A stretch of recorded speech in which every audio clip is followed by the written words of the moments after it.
Hola a todos, en este video les voy a explicar en general las causas de la Revolución Francesa. Les pido que tomen apuntes porque no voy a poder anotar todo lo que digo y que cualquier cosa me envíen las consultas por Classroom.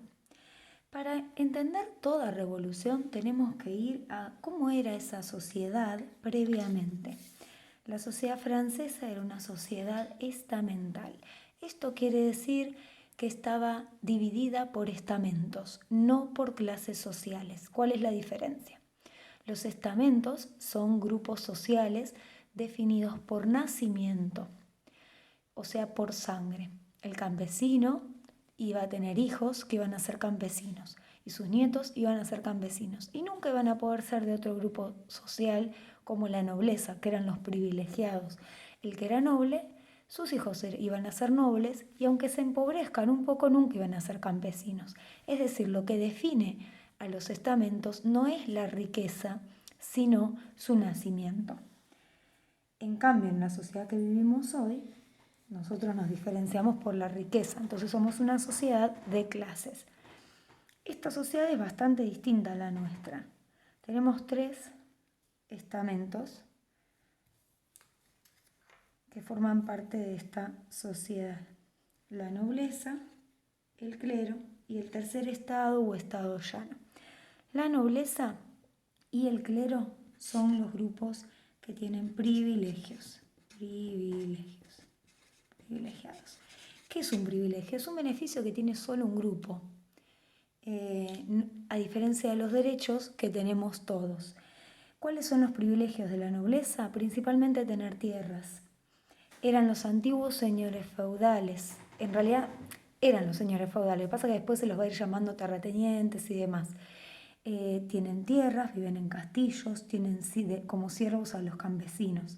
El clero son los miembros de la iglesia, que también la iglesia católica tiene tierras, tiene siervos trabajando para ellos. Su mayor privilegio entonces era la tenencia de tierras y el no pago de impuestos. En el tercer estado estaban los no privilegiados. Estos eran dos grupos. Esto es lo que me preguntaban algunos de ustedes en la actividad anterior. La mayoría es el campesinado, porque Francia todavía tiene una economía predominantemente rural, agraria. Trabaja en la tierra y mercantil, se dedican a comercializar esos productos. Entonces, la mayoría, cerca de entre el 80 y el 90% de la población, son campesinos que trabajan en las tierras de los nobles del clero. Pero en este grupo de no privilegiados también están los burgueses. Los burgueses en Francia, donde todavía no se había desarrollado la revolución industrial, son comerciantes, son banqueros, son artesanos. Entonces, puede ser que un burgués, comerciante o banquero tenga dinero, pero dijimos, en esta sociedad no se diferencian por el dinero. Entonces, tienen dinero, viven mucho mejor que los campesinos que están empobrecidos, pero forman parte de este grupo que no tienen privilegios. ¿Por qué no tienen privilegios? Porque tienen que pagar impuestos y porque no tienen ningún tipo de participación política. ¿A quién le tienen que pagar?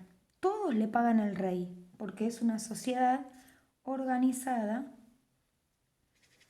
mediante una monarquía absoluta. Tienen un rey que tiene todo el poder. Entonces, estos dos del tercer estado, burgueses y campesinos, le pagan impuestos al rey, al Estado.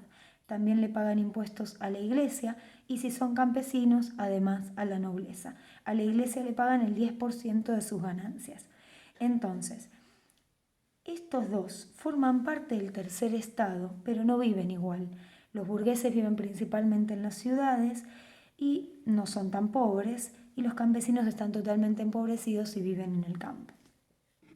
Seguimos. Para entender toda revolución necesitamos pensar qué pasó previamente, porque esto fue así durante mucho tiempo. ¿Qué hizo que algunos quisieran modificar la situación en la que vivían? Hubo tres factores: la crisis financiera, la crisis económica y la crisis política. Rápidamente explico cada una. Financiera tiene que ver con los ingresos. Francia tenía más gastos que ingresos como Estado. Había gastado ayudando a Estados Unidos a independizarse de Inglaterra, porque Inglaterra era su opositora, su rival. Además, el rey gastaba en lujos, en grandes fiestas, en grandes banquetes. La reina, que era María Antonieta, solía hacer grandes fiestas con artistas. Entonces la corte gastaba más del dinero que ingresaba.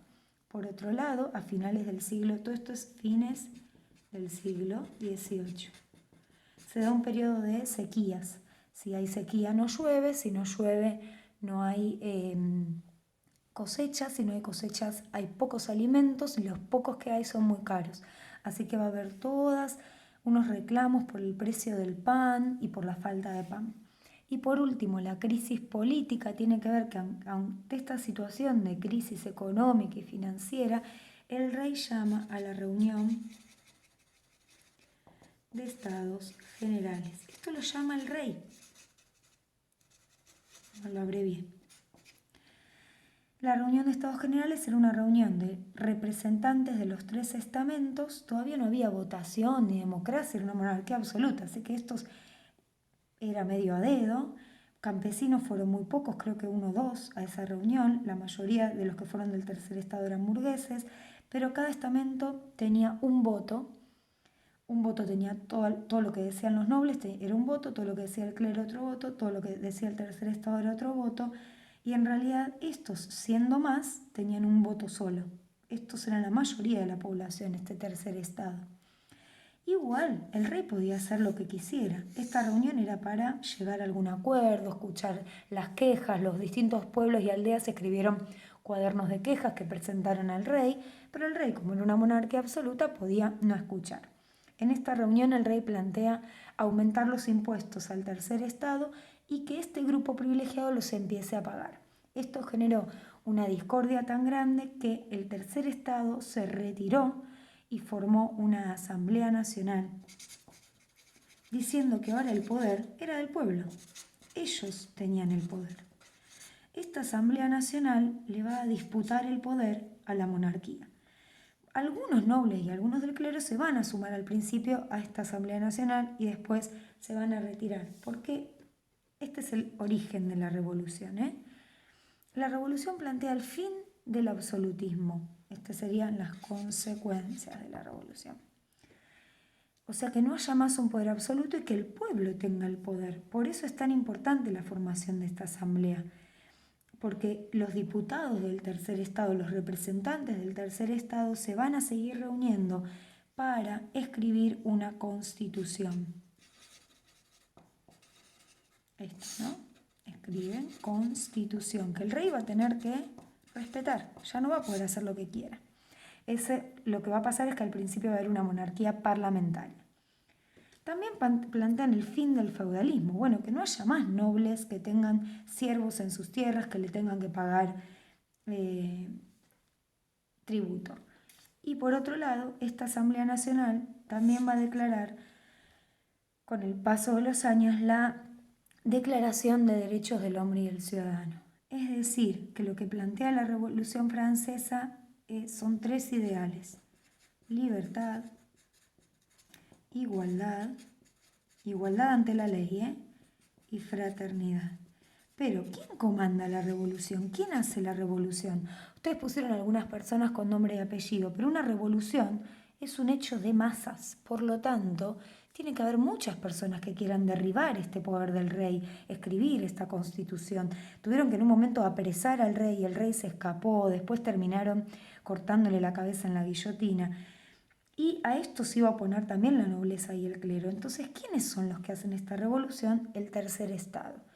Pero los que la dirigen, en su mayoría, son burgueses.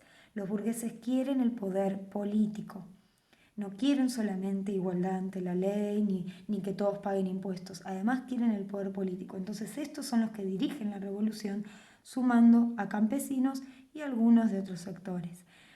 La revolución lleva unos años. Primero ocurre esta reunión y se forma esta Asamblea Nacional en contra de la misma reunión que el rey había propuesto. Y después de eso hay revueltas, tanto en el campo como en la ciudad.